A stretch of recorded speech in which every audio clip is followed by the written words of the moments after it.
You can either choose to be obedient or choose to be disobedient. You can choose to keep the law and the testimony, or you can choose to be lawless. You have freedom of choice.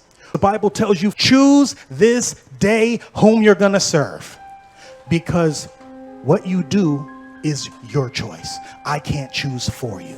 Where you're going to go when it's all said and done, that's your choice. Everybody has this choice. You get to choose where you're going to go. Let me show you a scripture in Esdras. We're going into the Apocrypha. This is 2 Esdras chapter 2, verse 20. It says, do right to the widow. What am I supposed to do? I'm supposed to do right to the widow. She don't have a man looking out for her no more, so I need to look out for her. Isn't that right? It says, judge the fatherless. Wait, what am I going to use to judge if the law's done away with? Just make up something? It says, do right to the widow, judge for the fatherless. What does the fatherless not have? He ain't got no father. He ain't got nobody to look out for him. So what I'm supposed to do? Look out for him. Okay, it says, give to the poor, defend the orphan, clothe the naked. This ought to sound familiar because everything that Christ spoke, remember he told you, I came not to speak my own words, but my Father's words. So when he said there's certain things that you need to do, he got that from somewhere. He didn't just make it up off the top of his head. It was already written in the Old Testament. Why didn't most people not know it? Because it's written in 2 Esdras. 2 Esdras is an apocryphal book, meaning in the year 1611, when the King James Bible was completed in the English language, it had this book in it. Okay, take me back to the verse. You got to see what he's saying. It says, do right to the widow, judge for the fatherless, give to the poor, defend the orphan, clothe the naked. This ought to sound familiar. Look, he says, heal the broken and the weak. Laugh not a lame man to scorn. Defend the maimed, and let the blind man come into the sight of my clearness. Give me verse 22. It says, keep the old and young within thy walls. What does that mean you're supposed to do? You're supposed to take care of them. When they get too old to take care of themselves, or when they're young, they're like an orphan. What am I supposed to do? I'm supposed to bring you into my house and take care of you. Okay, give me verse 23. It says, wheresoever thou findest the dead, take them and bury them, and I will give thee the first place in my resurrection. Okay, so what resurrection are you going to rise in if you do these things? In the first resurrection. Is that the resurrection you want to be in? Absolutely, because what happens to everybody who rises in the second resurrection? They're going for a swim in the lake of fire. Now, I need you to see this one more time, because I'm showing you before Christ said it, Esdras said it, and this is where Christ is quoting it from. Okay, take me back, because there is a list of things that we need to do in order to rise in the first resurrection. It says, do right to the widow, judge for the fatherless, give to the poor, defend the orphan, clothe the naked. Well, what if some of those people are my enemies? What am I supposed to do? I'm supposed to do it anyway. Because what did Christ tell me? Love my enemies. Okay, do good to them who despitefully use you and persecute you. Okay, watch. Let's keep going. It says, heal the broken and the weak, laugh not a lame man to scorn, defend the maimed, and let the blind man come into the sight of my clearness. Whenever you see a list in the Bible, that's you. You need to measure what you're doing up against what the scripture says that you need to do. It says, keep the old and young within thy walls. Wheresoever thou findest the dead, take them and bury them, and I will give thee the first place in my resurrection. Okay, so I got my list, right? I have a job. I know what I need to do.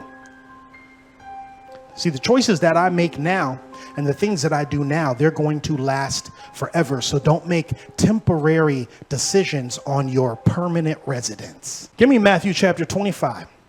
Verse 31. Now we're going to take a look at Christ saying the exact same thing that Ezra just said. Scripture says, when the Son of Man shall come in his glory, and all the holy angels with him, then shall he sit upon the throne of his glory. And before him shall be gathered all nations, and he shall separate them one from another, as a shepherd divideth his sheep from the goats. Who are the sheep? We are the children of Israel, are the sheep. The scripture says, I am not sent but unto the lost sheep of the house of Israel. You guys knew that because you Israel. Who were the goats? Daniel chapter 8, verse 21, the scripture says, and the rough goat is the king of Grecia. Where's that? That's Greece. So the king of Greece is the rough goat in the scriptures. Okay, but what are his people then? They goats too. Okay. And he shall set the sheep on his right hand. That's the side you want to be on. Ain't that right? But the goats on the left. Okay. Now you need to see that this is a separation of space, but it's also a separation of time. Because the first resurrection takes place. And then how long does it take before the second resurrection? 1,000 years. So not only is it right hand and left hand as in space, but it's also in time. Okay, now give me verse 34. Look what he does. He says, then shall the king, wait a minute.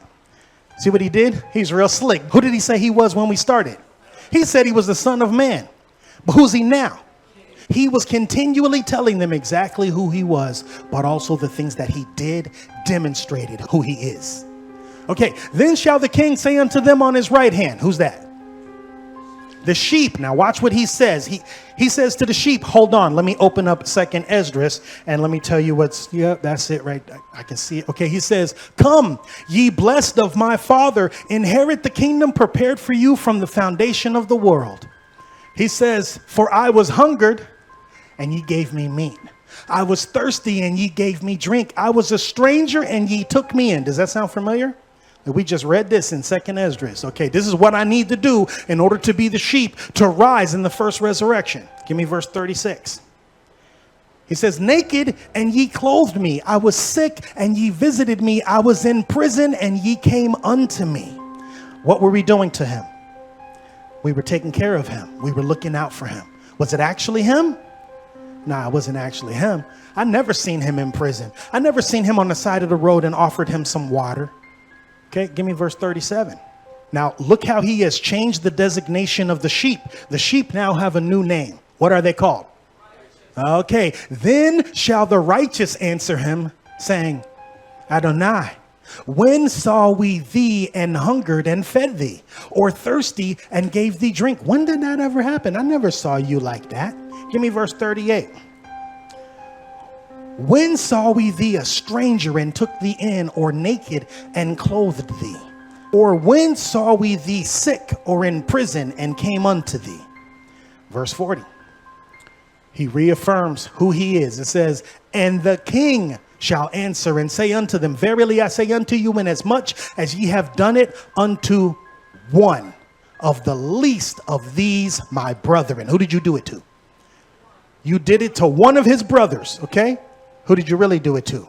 Ye have done it unto me. What does that mean? I need to be my brother's keeper, don't I? I need to really focus on this, because if I don't do these things, I won't get what it is that I want to get. Okay, so now watch this. Give me this next verse. We got to finish this conversation. In verse 41, I want you to realize 1,000 years has passed between that conversation that he just had and the conversation that he's having right now. This is now the second resurrection, because Ezra gave me a list of what I needed to do to rise in the first resurrection. I did all that stuff, and now I am the righteous. Okay, but there's a whole nother group of people on the left hand. What were they called? Goats. Okay, and they didn't rise in the first resurrection, so now we're looking at the second resurrection. It says, then shall he say also unto them on the left hand, depart from me, ye cursed. Why are they cursed? The Bible tells you exactly why they're cursed. Why are they cursed? They didn't do. There's a specific thing in the scripture that makes you curse. Give me John chapter 7, verse 49. What does the scripture say? Oh, wait a minute. So when he's talking to them and he says, depart from me, ye cursed. What is it that made them cursed? They didn't know the law, because what does the law say? I'm supposed to look out for you. I'm not supposed to allow you to sin. I'm supposed to give to you. I'm supposed to take care of you. I am supposed to be my brother's keeper. That is the law. If I don't keep the commandments, how can I be my brother's keeper? I'm not. I'm cursed. Take me back. Matthew chapter 25. We're at verse 41. The scripture says, then shall he say also unto them on the left hand, depart from me, ye cursed, into everlasting fire. We know that's the second resurrection. That's the lake of fire, right? prepared for the devil and his angels. This should be pretty clear. Give me verse 42. He's going to tell you why.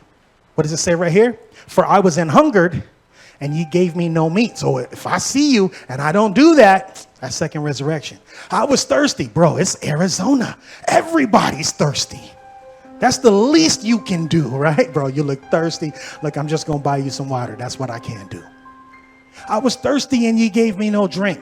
I was a stranger and ye took me not in. Naked and ye clothed me not. Sick and in prison and ye visited me not. So here's the problem. These people, they didn't do what they needed to do. Give me the next verse. Then shall they also answer him, saying, Adonai, when saw we thee an hungered or athirst or a stranger or naked or sick or in prison and did not, what's that word? See, they knew it was ministry. They knew what ministry was. He's not talking to non-believers when he says, depart from me, I don't know you because you work evil. He's not talking to non-believers. He's talking to people that are already involved in the ministry, but they're not doing what they're supposed to be doing. Give me verse 45. It says, then shall he answer them, saying, verily I say unto you, in as much as ye did it not unto one of the least of these, ye did it not unto me. Okay, now let's prove that this is the second resurrection. Give me verse 46. It says, and these shall go away into everlasting punishment. Does that happen prior to the 1,000 years? No, that has to happen after the 1,000 years. Okay, but the righteous into life eternal. So that's the 1,000 years. So you can see this whole thing is separated by 1,000 years, the first and second resurrection. What did we learn from reading that? We need to make the right choice. It's called right choiceness. Right choiceness is righteousness. That's all you have is the ability to make the right choice. You making the right choice is your righteousness.